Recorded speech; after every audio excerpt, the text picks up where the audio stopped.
Just because nickelback, polio and the bubonic plague were popular doesn't mean they were ever any good.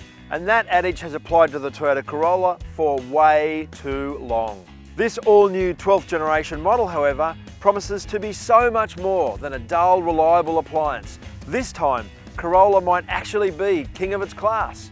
So let's see how the newest icon of Japanese dependability fares against the equally popular Mazda 3 and Hyundai i30. Our matchup is based around mid-20s automatic hatchbacks, pitting the one-up-from-base Toyota Corolla SX against the Mazda 3 Touring and Hyundai i30 Elite.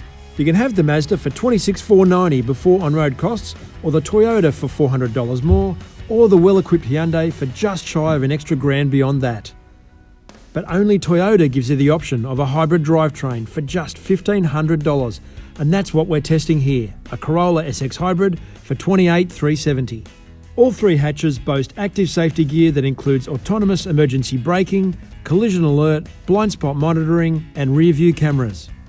And you score keyless entry and start, auto-folding electric side mirrors, dual-zone climate control and touchscreen multimedia systems with digital radio, Bluetooth audio streaming and satellite navigation. Only the Hyundai offers Apple CarPlay and Android Auto connectivity. Coincidentally, it also has the strongest audio quality and the meatiest bass. The i30 Elite shares adaptive cruise control, lane keep assistance, wireless phone charging, 4 one-touch power windows and a driver's knee airbag with the Corolla SX. But it's the only car here wearing 17-inch alloy wheels. The Toyota exclusively offers rear privacy glass and LED head and tail lights with auto-dipping high beam. However, leather upholstery and rear cross traffic alert, both standard in the Mazda and Hyundai, aren't available at any price. The Mazda 3 Touring uniquely brings lumbar adjustment for the driver's seat backrest, but you don't get daytime running lights, not even in this range-topping 2-litre model. Instead, it gets an odd mixture of projector main beams, halogen high beams and LED fog lights. So these humdrum hatchbacks are chockers with equipment, despite their relatively affordable price tags. But how does their cabin flair, their styling sizzle and their overall practicality fare under harsh scrutiny? It's an unexpected win for the Corolla with one sizable caveat. Now, the new Corolla might be on a 40mm longer wheelbase and have more rear overhang than the previous model, but it has a much smaller boot. In fact, it is only 217 litres, and this is a small case, and that's not much. In fact, this boot would be small even for the class of hatchback below this car. And that's because in Australia, we get a temporary spare under the floor. The European model, or the absolute top spec ZR Hybrid, has none of this stuff. Just a tyre inflation kit, and it has 116 litres more boot space than this car. But think about it, they could have put all of this stuff inside the spare wheel and dropped it by at least that much. There must be another 80 litres in there. It just seems stupid thinking to me. Now, the new Corolla may not have as much rear legroom as the i30, but it has the best seat comfort here. Nice and supple cushioning, theatre view over the front seats, unlike the other two cars, but especially behind the driver, not behind the passenger, because you can't adjust the seat height. What it doesn't have is air vents in the centre, and you can't hold any kind of bottle in the door. Toyota says 500ml, but who drinks a 500ml water bottle? Now, the Mazda 3's 308 litre boot isn't really that big for a small car, but compared to the Corollas, it's massive. And the best thing is you can get two pretty decent sized suitcases in lengthways, which even a Golf can't. So we're sitting in the Mazda 3 here, and I'm sitting quite a bit lower than the Corolla. Doesn't have the theatre seating where the back seat is set slightly higher than the fronts, and like the Toyota, no height adjustment for the front passenger seat means that whoever has to sit here is staring straight into the headrest. There's also no air vents and not as much under thigh support, but you can fit 1.5 litre bottles in the doors, and that is a big deal in my opinion. Now, the i30 has easily the biggest boot of these three cars, and in fact it has one of the biggest boots in the small car class, period. 395 litres plus a standard luggage net, and underneath this thing, when you unclip it, is a full-size 17-inch spare wheel, an alloy spare wheel. The reason the i30 has so much boot space though is that underneath it has a torsion beam rear axle, and the lack of sophistication of that rear suspension can be felt on the road. So while the i30's cheaper rear suspension might mean a bit more of an agitated ride back here, you've got the best room at the group, you've got 2 netted mat pockets, you've got air vents, an almost flat floor, and a naturally good view forward, even without having height adjustment for the front passenger seat. What you can't do though, just like the Corolla, is put a decent sized bottle in the door. The Mazda features a spirited 114 kilowatt 2-litre 4-cylinder engine tied to a slick 6-speed automatic transmission. It delivers a fine combination of performance, drivability and fuel efficiency. The Mazda 3 is the oldest car of this group. In fact, it's 5 years old and only about a year away from a completely new generation to replace it. And you can see that in a whole bunch of areas. I think the cab backward design with the windscreen header a long way back means that the sun can come into your face, just like now, and that I think that the cabin is a little bit cramped in comparison. One thing that has defined Mazda a lot in the last decade, and particularly the Mazda 3 of late, is its dynamism, that whole zoom thing. And that really is something tangible in this car. It has been finessed to within an inch of its existence, and you can feel that every time you drive it. The sweetness of its steering, the cohesion of its suspension. In fact, the harder you push a Mazda 3 and the more challenging the demands made of this car, the greater its ability. However, the one thing that still stands out is the road noise. In fact, on a really coarse road, the Mazda is almost as loud as the Hyundai, but has a whole bunch of other noises mixed in together. And on a big long trip, on a country trip, that can make everyone, including the passengers, just exhausted. Ride quality wise, I would say controlled.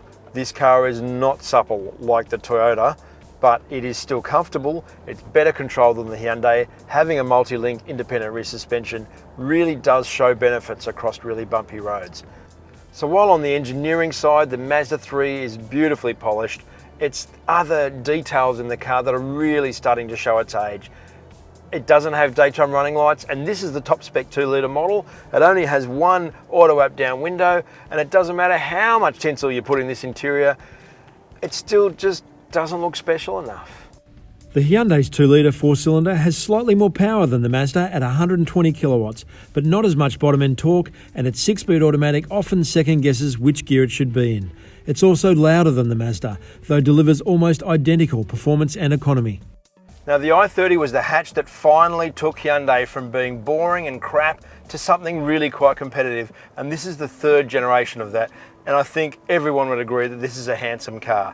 What this model takes, the Elite, is the absolute top spec of the 2-litre range, meaning it retains the torsion beam back end that the sports models don't have and mixes it with Hyundai's direct injection 2-litre. The thing is, it doesn't have the sweetness of the Mazda 3's drivetrain. It may have a little bit more power, but their performance is similar. However, the Mazda does a better job of using its torque and picking the right ratio. The Hyundai's a little bit louder, and the gear change tends to hunt up and down through the gears, the automatic, although when you are hammering it, it is on the money. Dynamically, I would describe the i30 Elite as grainy. Riding on these 225 17-inch tyres, it does have really good grip, but it also lets a lot of the road noise underneath it come through. You can feel and hear a lot of the changes in surface, and that's the difference. You really can feel it in this car.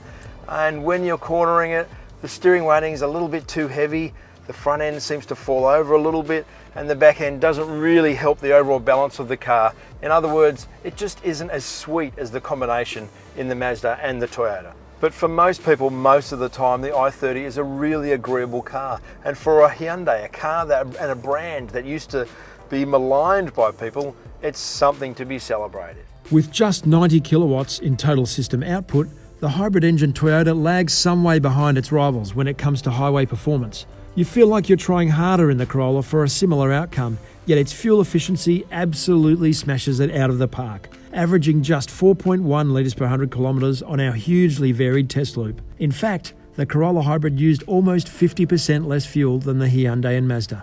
On this sort of road, a perfect hot mix road, the Corolla is near silent.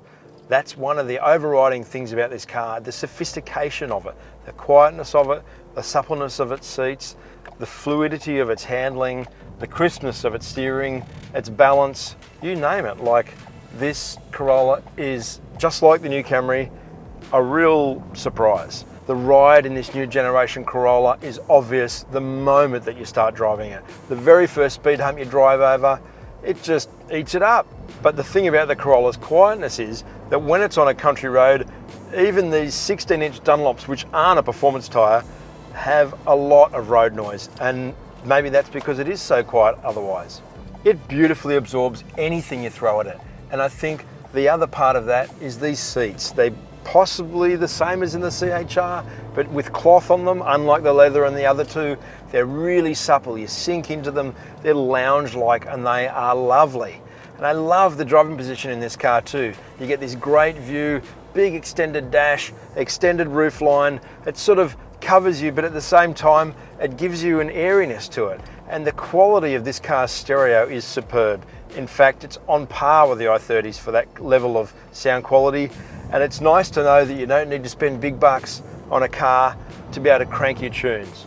So the best thing about this hybrid, other than the fact that it's just so goddamn efficient, is that this car will be the basis for a performance version, and that will likely be badged Toyota Corolla GR in around 2019, and built upon this chassis, which has so much headroom for performance.